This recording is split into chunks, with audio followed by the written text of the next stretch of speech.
చూస్తున్న మేడ్చల్ జిల్లా చీడిమెట్లలో హత్యకు గురైన అంజలికి చాకలి ఐలమ్మతో ఎలాంటి సంబంధం లేదని జనగాం జిల్లా పాలకుర్తిలోని ఐలమ్మ మనవడు చెట్యాల సంపత్ తెలిపారు. ప్రియుడితో కలిసి కన్నతల్లిని హత్య చేసిన ఘటనలో మృతి చెందిన అంజలికి చాకలి ఐలమ్మతో ఎలాంటి సంబంధమూ లేదని తేల్చి చెప్పారు. అంజలి వీరనారి చాకలి ఐలమ్మ మునిమనవరాలుగా సామాజిక మాధ్యమాల్లో వైరల్ అవడంపై ఐలమ్మ మనవడు చెట్యాల సంపత్ స్పందించారు. ఇక సట్ల అంజలికి ఐలమ్మకు ఎలాంటి సంబంధం లేదని, ఇద్దరు ఒకటే సామాజిక వర్గం అయినంత మాత్రాన కుటుంబ వారసురాలిగా వైరల్ చేయడం సరికాదని తెలిపారు. గతంలోనూ తన నాయనమ్మ పేరు వాడితే మా తండ్రి రామచంద్రు ఆమెను హెచ్చరించారని గుర్తు చేశారు.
బ్రేకింగ్ న్యూస్ చూస్తున్న మేడ్చల్ జిల్లా చీడిమెట్లలో హత్యకు గురైన అంజలికి చాకలి ఐలమ్మతో ఎలాంటి సంబంధం లేదని జనగాం జిల్లా పాలకుర్తిలోని ఐలమ్మ మనవడు చెట్యాల సంపత్ తెలిపారు. ప్రియుడితో కలిసి కన్నతల్లినే హత్య చేసిన ఘటనలో మృతి చెందిన అంజలికి చాకలి ఐలమ్మతో ఎలాంటి సంబంధం లేదని తేల్చి చెప్పారు.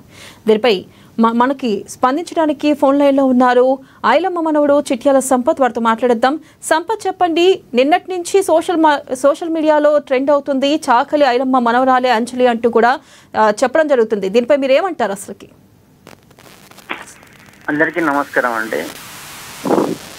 చెప్పండి. ప్రింట్ మీడియాలలో, సోషల్ మీడియాలలో, ఎలక్ట్రానిక్ మీడియాలో వచ్చే వైరల్ అవుతున్నది అది అవాస్తవం అండి. ముఖ్యంగా చిట్యాల వీరనారి చాకలి ఐలమ్మ కుటుంబానికి కానీ వారి యొక్క కుటుంబ సభ్యులైన వారికి కానీ ఎవరికి ఆమెకు ఎలాంటి సంబంధం లేదు. ఆమె ఇంటి పేరు సట్ల అంజలి, ఆమె ఒక కళాకారిణి. అంతేగాని కొంతమంది దీన్ని ఐలమ్మ మునిమనవరాలని చిత్రీకరించి ఈ ఎలక్ట్రానిక్ మీడియా కానీ, సోషల్ మీడియాలలో కానీ, ప్రింట్ మీడియాలలో దుష్ప్రచారం చేస్తున్నారు. దయచేసి ఇలాంటి ప్రచారాలు చేయొద్దు. ఐలమ్మకున్న ఎంతో గొప్ప పేరును కొంతమంది డ్యామేజ్ చేస్తారనేది బాధపడాల్సి వస్తుంది. ఓన్లీ కమ్యూనిటీ వరకే సట్ల అంజలి అని మాకు తెలుసు.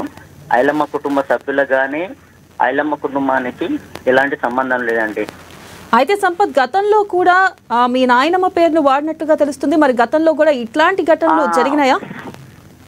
అయితే ఇలాంటి సందర్భాలలో ఆమె ఐలమ్మ మునిమరాలని చెప్పుకున్నప్పుడు మా నాన్నగారు కానీ, నేను ఆయన కొడుకు రామచంద్ర మునిమనవాడిని కానీ మేము చెప్పాము, అమ్మ నువ్వు ఐలమ్మ ఆశయాల కోసం పనిచేసుకోగాని ఐలమ్మ మునిమనరాలని మనవరాలని మాత్రం ఇలాంటి దుష్ప్రచారాలు చేసి ఫేమ్ తెచ్చుకోకు అని చెప్పేసి కూడా మేము కూడా చాలాసార్లు మందలిచ్చినాం. అలా మందలిచ్చిన సందర్భాలలో ఆమె కొంచెం సైలెంట్గానే ఉన్నది. ఆ ఐలమ్మ ఆశయాలతో ముందుకెళ్ళమ్మా అని చెప్పేసినాం. అయితే సంపత్, ఎన్నాళ్ళ నుంచి ఆవిడ ఐలమ్మ మనవరాలిగా చెప్పుకోవడం జరిగింది? అసలు ఎన్నేళ్ళ నుంచి ఈ ప్రచారం జరుగుతుంది? ఐలమ్మ మనవరాలని చెప్పుకోవడం గత ప్రభుత్వం టీఆర్ఎస్ గవర్నమెంట్, కేటీఆర్ యొక్క ప్రభుత్వం వచ్చిన కానీ ఈమె కళాకారిణిగా కొన్ని ప్రోగ్రామ్స్లలో పార్టిసిపేట్ అయ్యే దాంట్లో నేను ఐలమ్మ మనవరాలని ఫేమ్ కోసం చెప్పుకున్నది తప్ప మా ఐలమ్మ మనవరాలకి ఎలాంటి రిలేషన్షిప్ లేదండి. Okay, right Sampath, thank you. Thank you, madam.